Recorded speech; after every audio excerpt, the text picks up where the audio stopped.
The Prime Minister had a meeting first thing this morning with President Trump of the United States and Prime Minister Abe of Japan in a trilateral format called the Japan-America-India Trilateral Summit meeting.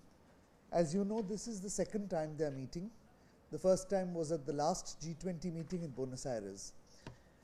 It was a very good meeting. It was a short but very productive meeting, and the main topic of discussion was the Indo-Pacific, about how the three countries can work together in terms of connectivity, in terms of infrastructure, in terms of ensuring that peace and security is maintained, and in terms of working together to build upon this new concept so that it is for the benefit of the region as a whole and for the three countries, of course. So essentially, this was the area around which the discussion took place. Each of the leaders spoke very briefly, and they all agreed that they would continue this format, the format of the trilateral meetings between the three leaders in the margins of the G20, and agreed to meet again.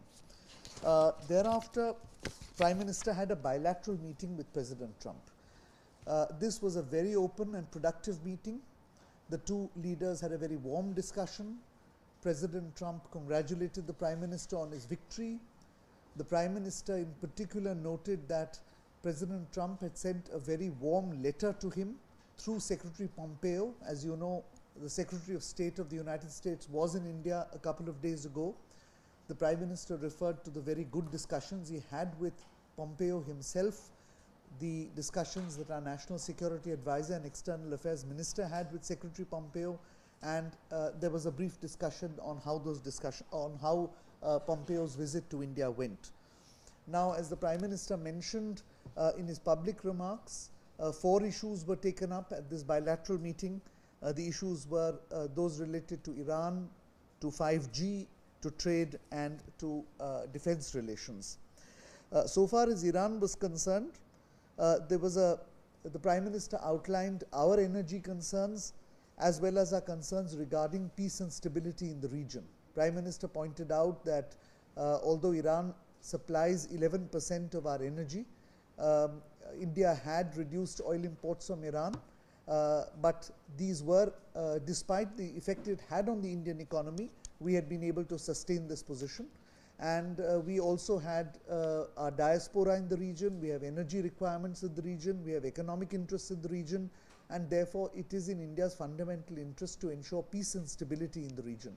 And Prime Minister also recalled that we have deployed some of the Indian Navy ships in the region to protect the Indian flagged vessels passing through the Gulf and the Straits of Hormuz.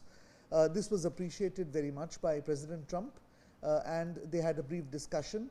The President expressed his hope that oil prices will remain stable. He talked about what the United States was doing to ensure that stability was maintained in the Gulf, that oil prices were stable, and both sides agreed that we would remain in touch on the issue of Iran, and that we would continue to have mutual discussions on how we ensure regional peace and stability. On 5G, there was a brief discussion essentially on the technical and business opportunities that this new area provides for cooperation between India and the United States. The Prime Minister outlined that we are going to be 1 billion users of this technology. In that sense, India is the second largest market in the world. The way India moves, or the way whatever choices India makes will essentially determine the way the global trend will go. And therefore, the Prime Minister said it is important that we collaborate, India and the United States, in this regard, to see how we can leverage this, the billion Indian users, India's capacity in technology development, in startup and design, and Silicon Valley and its role in developing 5G technology for mutual benefit. President Trump welcomed this idea. He spoke about the work that American companies are now doing in 5G. He specifically referred to Silicon Valley and said that since he had taken over as President of the United States, he has focused on this area, on developing America's core capabilities and technology, that he looked forward to working with us, and it was again decided to continue the conversation through meetings at technical level as well as at the level of the Secretaries of State and the External Affairs Minister on our side and the technical ministers on both sides. So essentially the Prime Minister's real focus was on Make in India and the potential that this huge technology has in that goal or that objective of his. There was a discussion on trade. Both sides aired their concerns. Both sides spoke about the interests of the other side. And what was agreed was that the trade ministers of both countries would meet at an early date and would try and sort out these issues. The Prime Minister did mention in particular that we had taken some action after the GSP was revoked, that was now something that had already happened, and we should now look forward and we should see how we can resolve some of these issues. President Trump, of course, welcomed this idea.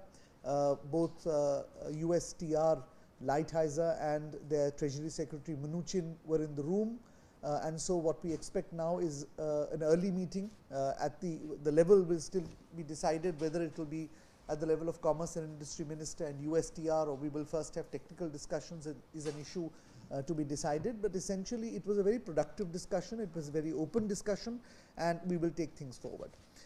Given the time constraint, of course, thereafter on defense issues there was very little discussion. We highlighted the potential for cooperation in this area, and this was welcomed by President Trump, but because both leaders had other commitments to go to, the Prime Minister is currently in the BRICS Leaders Summit meeting. There was a very truncated and very brief discussion on this. So this in a sense was what happened at the two meetings this morning. Thank you. Yes, I can take a couple of questions, yes. Just two questions. Manish, please go ahead. No microphone. Hi, I'm Valentina Pop with the Wall Street Journal, and should I? Can you bring this?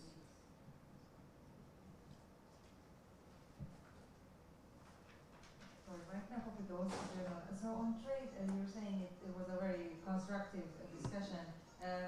Were there any indications of what kind of concessions or what kind of expectations the sides have going into these ministerial talks? And quickly, if I may, on 5G, was there any mention of Huawei or any conditions regarding that? Yeah. You know, on trade issues, negotiations are not done at the level of leaders. So neither time nor the level permitted any discussion on concrete issues.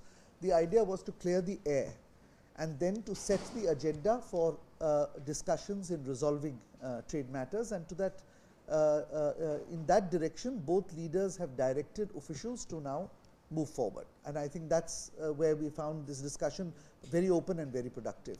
On 5G, as I said, the main issue as far as we were concerned was to bring the focus on how we can leverage our market, our capabilities in design and technology, software development, and our desire to make in India, how to make 5G a part of this, and that was the Prime Minister's focus.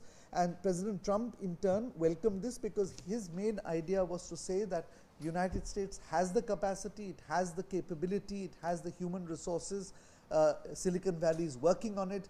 Let me see how India and the United States can work together in terms of business, not in terms of governments, in terms of how business and industry can be put together. I think that was the focus, and it appears to be an exciting new area in which I think India and the United States can work together. Manish, please go ahead. This is the last one. Manish Shah, India Rights Network. So there were two major contentious issues. One was on the S-400D and one was on Iran. The second one was Iran. What is the big picture message coming out of this talks? Have you been able to figure out a mechanism that these issues will not impact the larger relationship in the near term? And what is the way out on S-400 particularly? Yeah. Well, let me be clear about this. No one issue is going to impact on the larger strategic relationship between India and the United States. This is a relationship which is deep, which is broad. We have some issues, we will work through them, but no one issue is going to in any way have any impact. The S-400 issue was not discussed. There is an issue of time constraint here. You were in Delhi when this matter was addressed by our External Affairs Minister in the press conference with Secretary of State Pompeo. So that's where it stands. No discussion took place. On Iran, the primary focus was on how we ensure stability in that region. Instability affects us in many ways. not just in terms of our energy needs, but in terms of the very large diaspora that we have in the Gulf, 8 million Indian citizens in the Gulf, and economic interests. So essentially the two leaders agreed that they and their officials will continuously remain in touch to ensure that the region remains stable. And I think that's in our interest, that's in the interest of the United States and in the interest of the region. So that's what I can say. So we have time constraints, so we can't take